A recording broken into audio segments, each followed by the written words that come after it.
전두환 전 대통령의 고 조비오 신부에 대한 사자 명예훼손 혐의 재판에 대한 1심 선고가 조금 전에 나왔습니다. 재판부는 전 대통령의 유죄를 인정하고 징역 8월에 집행유예 2년을 선고했는데요. 현장에 나가 있는 취재기자 연결해서 자세한 내용 알아보겠습니다. 이호진 기자.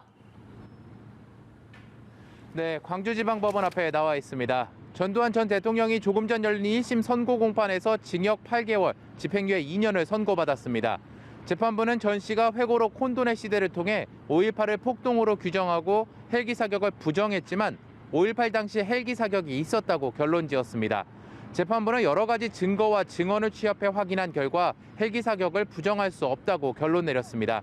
특히 국가수의 전일 빌딩 타는 분석 등을 통해 실질적인 헬기 사격을 인정할 수 있다고 판단했습니다. 재판부는 또 전 씨가 5.18 당시 헬기 사격이 있었음을 인식할 수 있었음에도 부인하고 있다고 설명했습니다. 재판부는 헬기 사격 여부는 역사적으로 매우 중요한 쟁점이라며 전 씨가 중요한 쟁점임을 알면서도 부인하고 특별사면의 취지를 무색하게 했다고 판시했습니다. 다만 이 재판의 취지와 양형 기준, 일사부재리의 원칙에 따라 형을 선고한다고 덧붙였습니다. 재판에서 김정은 부장판사는 주문 낭독 전 한마디를 통해 이 사건이 40년 전 매우 중요한 사건이고 5.18로 고통받아온 많은 국민들이 있다며 그분들이 솔직한 심정은 피고인 전 씨의 엄벌도 중요하지만 그때로 돌아가 그와 같은 일이 발생하지 않기를 바랄 것이라고 말했습니다. 이어 지금이라도 5.18에 가장 큰 책임이 있는 피고인이 진심으로 사죄하길 바란다고 주문한 것으로 알려졌습니다. 네, 이호진 기자. 앞으로 전두환 전 대통령 어떻게 되고요? 그리고 5월 단체 광주 시민들 반응은 어떻게 나오고 있는지도 궁금합니다.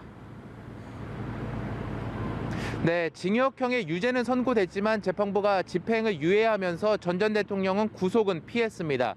전 씨는 타고 왔던 차가 아닌 다른 차량을 타고 다시 연희동 자택으로 돌아간 것으로 확인됐습니다. 이번 재판을 통해 5.18 당시 헬기 사격에 대한 법원의 판단이 나오면서 이 부분은 명확해졌다고 볼 수 있는데요. 이 부분에서는 5월 단체나 광주 시민들의 염원이 어느 정도 해소된 것으로 판단됩니다.